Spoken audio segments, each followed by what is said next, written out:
भक्त के कांधे पे आन विराजिए, भक्त का मान बढ़ाइए स्वामी।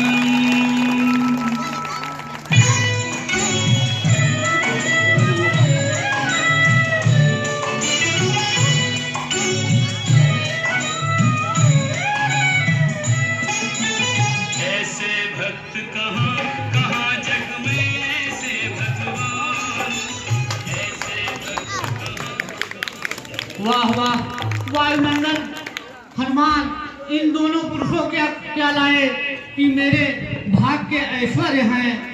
हे विधाता, कहीं इनसे हमारी मित्रता हो जाती तो हमारे सारे कार्य पूर्ण हो जाते। कब जाए? हाँ वायुनंदन हनुमान जी, ये दोनों अयोध्या नरेश महाराज दशरथ के पुत्र राम हैं और लक्ष्मण हैं। इनके साथ वन में इनकी धर्मपत्नी सीता भी थी, जो न जाने कौन सा निशाचर इनका हरण करने गया और ये उन्हीं को ढूंढते ढूंढते इधर उधर भटक रहे हैं। तो आप इनसे मित्रता कीजिए और ये आपकी सहायता करेंगे और आप इनकी सहायता करिएगा। तो हे वायुनंदन हनुमान जी, इस रीत में किसी को साक्षी तो बनाना चाहिए। हाँ हाँ, मैं व्यवस्था करता हूँ।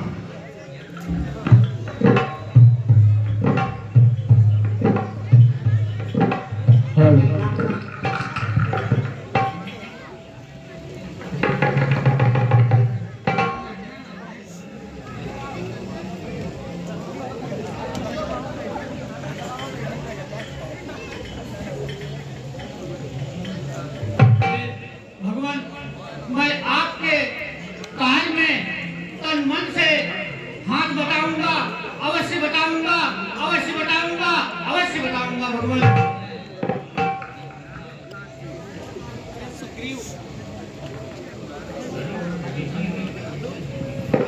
मैं भी तुम्हारे कार्य में तन मन धन से हाथ बटाऊंगा, अवश्य बटाऊंगा, अवश्य बटाऊंगा। बोलिए श्री रामचंद्र के, महाराज सुग्रीव के।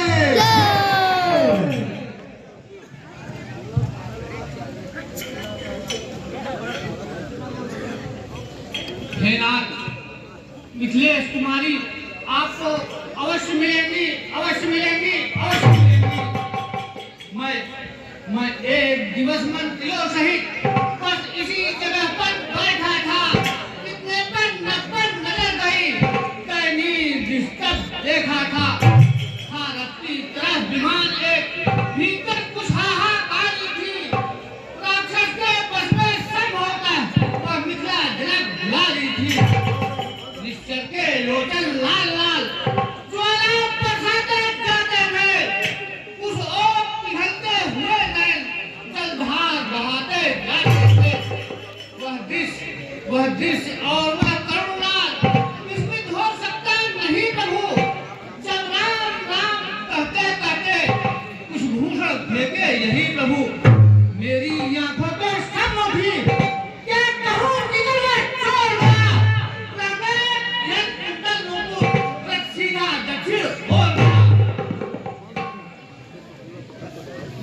हे सुग्रीव, आप वह कुंडल तो ले आइए। हे वायुनंदन हनुमान जी, कुंडल लाइए।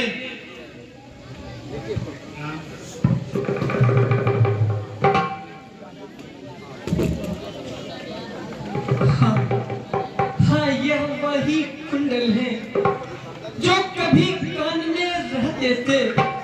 मैं इसके दर्शन को आता या ओट पलट कर कहते थे, अब विरही के हाथ हो आया। यह कुंडल भी विरही होकर, इसका भी जीवन स्वार्थ है। मैं भी जीता हूँ रो रो कर। हे कुंडल, तू मुझसे अच्छा है। इतने दिन उनके साथ रहा, तुझ पर हाथ रहा, वैदेही की सुध नहीं मिली तो तेरा मिलना निष्फल है। लक्ष्मण, लक्ष्मण तुम भी आगे आओ, देखो तो सीता का कुंडल है। भैया, भैया मैंने तो चरण निहारे हैं, देखे माता के कान नहीं। मैं तो चरणों का सेवक हूँ, कुंडल की कुछ पहचान नहीं। पर नाथ शकुनिया अच्छा है, कहते हैं तीर कमानों पर, जल्द ही वह दिन आएगा जब कुंडल होंगे उन कानों पर। कुंडल वाली वैदेहिका, इस भांति हरा करने वाले, अब सावधान होकर रहना, आते हैं डर करने वाले। सतवंती सीता की आहें नाचेगी तेरे प्राणों पर, दक्षिण दिश को जाने वाले अब दक्षिण जाओगे वालों पर।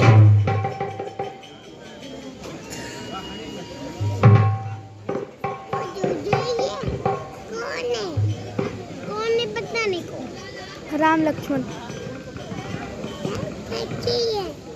नाम लक्ष्मण। हे सुग्रीव, जब से हम ऋषमुख आए तुमको उदास ही पाते हैं। यह दशा तुम्हारी देख देख हम भी विचलित हो जाते हैं। छुपकर पहाड़ पे रहने का क्या गुप्त भेद, क्या कारण है? हम साथी सुखों दुखों के हैं, कह डालो तुम्हारा क्या प्रण है? हे भगवान, यदि आप पूछते हैं तो मैं अपनी ये दुख भरी कहानी जरूर बताता हूँ आपको। हे नाथ, हम और बाल दोनों भाई भाई थे। हम दोनों में ऐसी मित्रता थी कि जिसका कोई वर्णन नहीं किया जा सकता भगवान। और एक दिन मैदानों का पुत्र मायावी नगर के द्वार पर आकर मद्यपान किया हुआ था और भाई बाल को युद्ध के लिए ललकारा।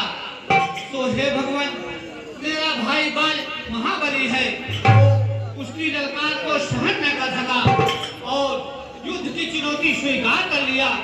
तो हे भगवान, मैं भी भाई की सहायता के लिए उसके पीछे पीछे चल दिया भगवान। और हम दोनों भाइयों को आता देखकर वो किसी गुफा में जा छिपा और भाई बाल ने हमें समझाकर कहा, तुम 15 दिन तक इस गुफा पर हमारी बाट देखना। अगर 15 दिनों में मैं वापस ना आया तो समझ लेना तुम्हारा भाई बाल मार आ गया। तो हे भगवान, मैं 15 दिन की बजाय 1 माह तक उस गुफा के द्वार पर खड़ा रहा और अचानक एक दिन विशाल रक्त की धार बह निकली और भगवान मैं भयभीत हो गया। मैं डर गया कि मेरा भाई बाल मार आ गया और इसी डर की वजह से हमने उस गुफा के द्वार पर एक विशालकाय शिला लगा दी और भगवान नगर वापस आया। नगर वापस आने पर राज सुना दिखकर मंत्रियों ने हमें यहाँ का राजा नियुक्त कर दिया भगवान। और भाई बाल जब वापस आया तो मुझे राजा देखकर बहुत क्रोधित हुआ भगवान और मुझे बहुत मारा और मेरा सर्वस्व छीन लिया भगवान। यहाँ तक मेरी स्त्री को भी छीन लिया। मैं भागकर इस पर्वत पर आ गया। सात बस वो इस पर्वत पर नहीं आ सकता और मैं सदा ही उससे भयभीत रहता हूँ भगवान।